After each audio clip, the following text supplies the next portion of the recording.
Hello dear friends, welcome back to my YouTube channel. Today I am going to discuss very important topic related to the cardiac system. That's name is the cardiac output. We should know about how much blood is pumped out from the ventricle within 1 minute. So these all things and which are the factors are affecting for our cardiac output.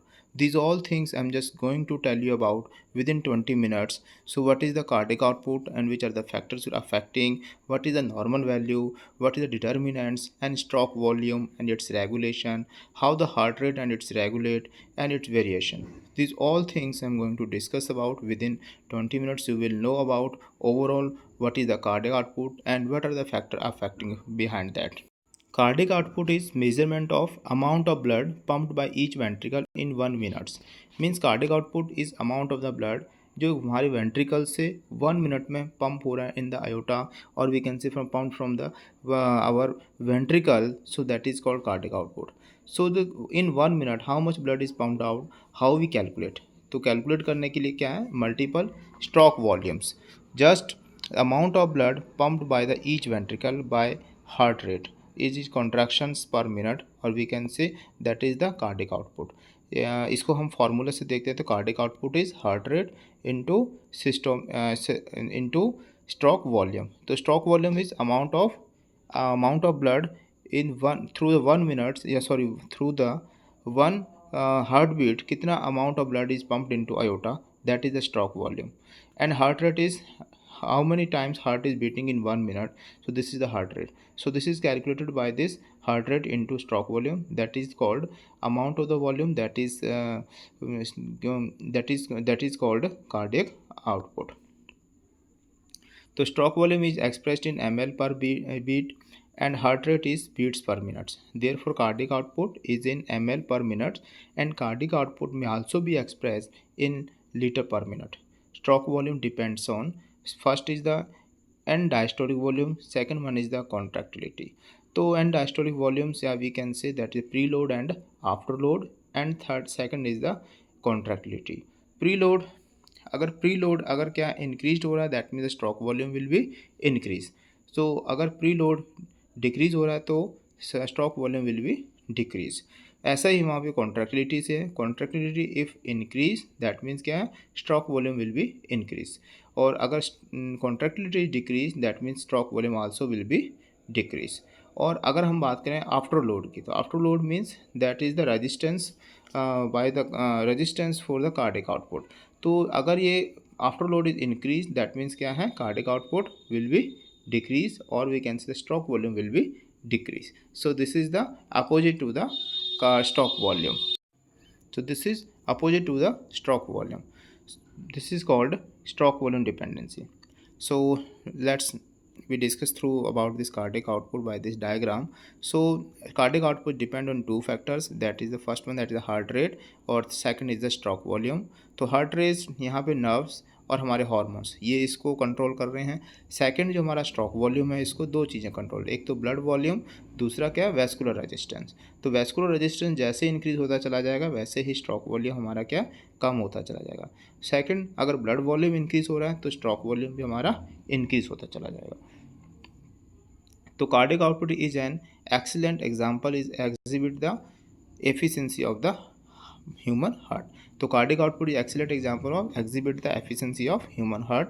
अगर कार्डिक आउटपुट अच्छा हो रहा है that means क्या है, human heart क्या है अपनी फंक्शनिंग प्रॉपर कर रहा है. अगर हमारा ह्यूमन हार्ट से कार्डिक आउटपुट कम हो रहा है इसका मतलब क्या, heart is not able to pump properly या we can say they have deficiency in their activities. So it is related to the amount of blood pumped by the heart per minute.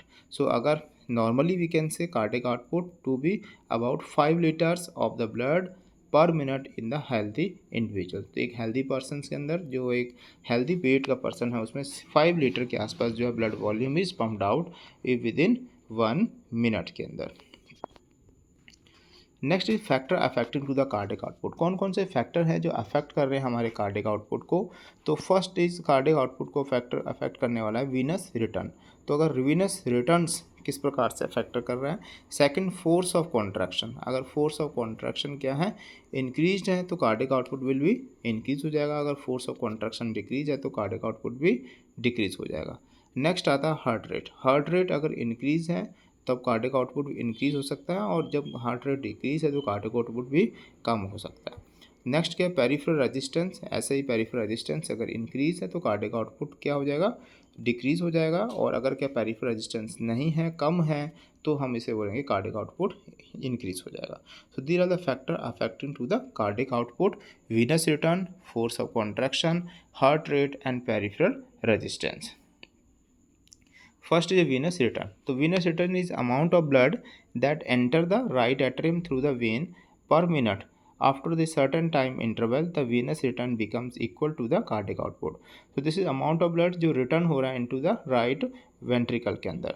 तो right atrium से होता है वो right ventricle के अंदर आ रहा है। अगर वो वीनस रिटर्न डिक्रीज है तो कार्डियक आउटपुट क्या हो जाएगा, डिक्रीज हो जाएगा।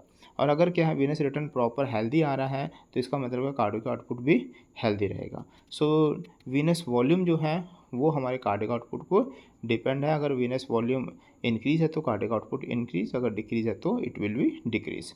तो venous return in turn the depends on following factor. तो दियर आर द फैक्टर्स जिसमें क्या है वीनस रिटर्न डिपेंड है। फर्स्ट क्या है, रेस्पिरेटरी पंप। सेकंड क्या है, मसल पंप। थर्ड क्या है, gravity. And fourth one is the Venus pressure. अगर ये इंक्रीज है तो क्या है, प्रॉपरली ब्लड वॉल्यूम क्या है, वीनस रिटर्न इंक्रीज होगा। और अगर ये डिक्रीज हो रहे हैं तो क्या है, डिक्रीज हो जाएगा। This is the cardiac output जो हमारे क्या ब्रेन से लेफ्ट एट्रियम वेंट्रिकल ने पंप किया और ब्रेन में गया ब्लड, ऐसे हार्ट में जा रहा है, स्प्लेनिक में जा रहा है। और हम बात करें क्या है, किडनी के अंदर है, मसल्स के अंदर, स्किन टिश्यूज़ के अंदर, सभी से ब्लड क्या है, वीनस रिटर्न हो रहा है। और वीनस रिटर्न वेना के वाक़ होता हुआ कहाँ पहुँच रहा है, right at side of the heart, या we can say right atrial then right ventricle के अंदर जा रहा है। तो ये जितना अच्छा वीनस रिटर्न होगा इधर से इधर, लेफ्ट से राइट जो है वी कैन से, तो उतना ही अच्छा क्या है, कार्डियक आउटपुट होगा। अगर ये डिक्रीज हो रहा है वीनस रिटर्न तो कार्डियक आउटपुट भी डिक्रीज हो जाएगा। सेकेंड है फोर्स ऑफ कॉन्ट्रैक्शन। अगर हमारे पास अच्छा वीनस रिटर्न हो रहा है, प्रॉपर हमारे पास ब्लड वॉल्यूम है, बट हार्ट के अंदर कॉन्ट्रैक्टिलिटी ही नहीं है, तो कार्डियक आउटपुट क्या हो जाएगा, डिक्रीज हो जाएगा। The stroke volume and the cardiac output increase with the increase in the force of contraction.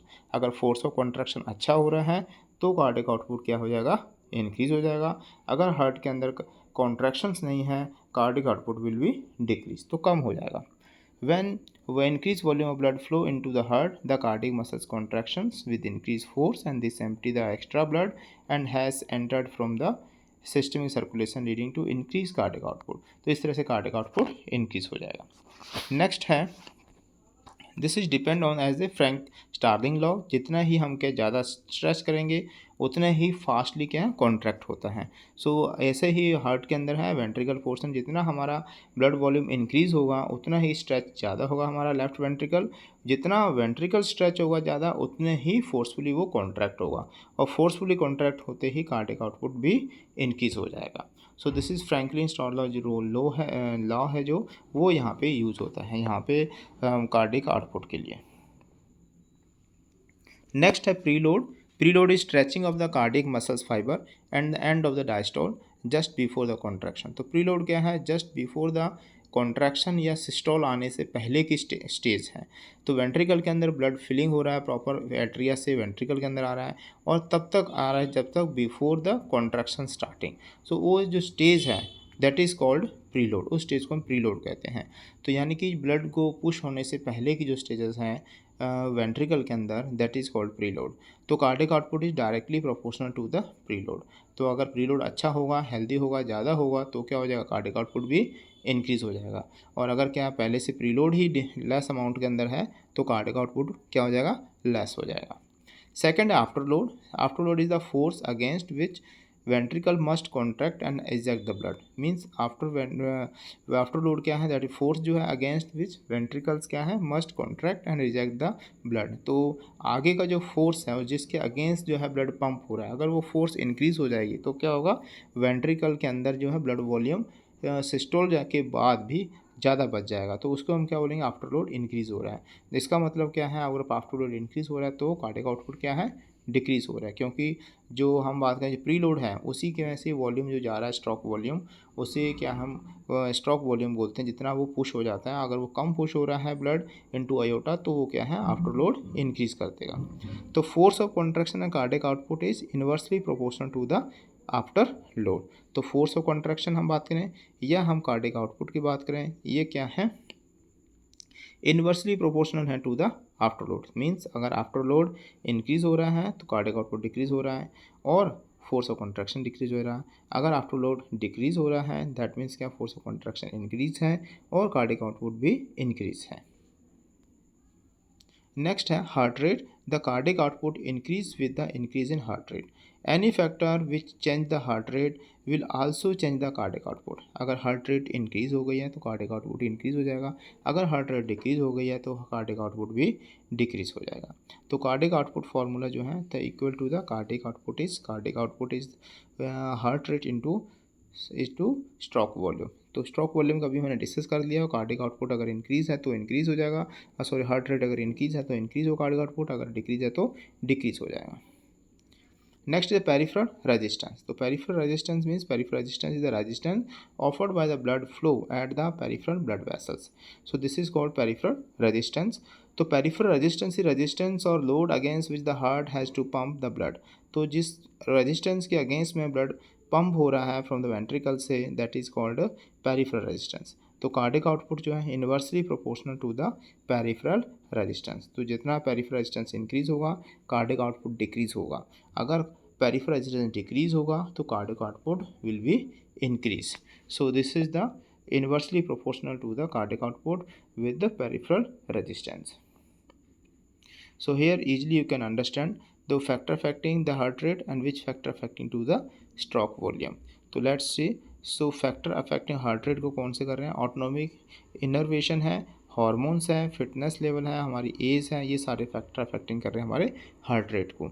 Second जो है factors affecting our stroke volume कौन कौन से हैं, हार्ट का साइज, हमारी fitness level, gender, contractility, duration of the contraction, pre load और उसके बाद आफ्टर लोड। तो ये दोनों चीज़ें प्री लोड आफ्टर लोड बहुत इंपॉर्टेंट मैटर करती हैं हमारे स्ट्रोक वॉल्यूम के अंदर। So this all factors making the stroke volume. अगर ये इंक्रीज डिक्रीज हो जाते तो stroke volume can be increase और it can be decrease. So heart rate and cardiac stroke volume they making the cardiac output. तो heart rate into stroke volume is equal to cardiac output 1 minute. Next one is the cardiac output calculation. How we have to calculate the cardiac output. कैसे calculate करेंगे? If heart rate is 70 beat per minute है, stroke volume कितना रहता है 70 ml रहता है, तो क्या formula 70 into 70 that is the 4900 ml per minute और 4.9 लीटर्स पर मिनट जो है ब्लड वॉल्यूम क्या है वेंट्रिकल से पुश हो रहा है टू द आयोटा जो है। This is called cardiac output. Some of method to measure the cardiac output are listed ऐसे। डॉपलर अल्ट्रासाउंड है, इसके थ्रू हम इसको मेजर कर सकते हैं। सेकंड है इकोकार्डियोग्राफी, इससे भी हम क्या है मेजर कर सकते हैं हमारा cardiac output. Low cardiac output result means heart failure. अगर लो कार्डिक आउटपुट है इसका मतलब है कि हार्ट फेलियर के चांसेस हैं। नेक्स्ट क्या सीवियर इन्फेक्शन हो सकता है या कोई रिलेटेड टू हार्ट डिजीज़ हो सकती है बहुत सीरियस, जो क्या कार्डिक आउटपुट हमारा डिक्रीज हो रहा है। सेकेंड है हाई आउटपुट में be an indicator of the blood infection. अगर हाई आ रहा है कार्डिक आउटपुट इसका मतलब है ब्लड में इन्फेक्शन है, हार्ट रेट इंक्रीज हो जाती है इन दिस कंडीशन में, तो जिससे क्या है हार्ट जो कार्डिक आउटपुट वो इंक्रीज हो जाएगा। Next one is the cardiac index. तो कार्डियक इंडेक्स किसे कहते हैं?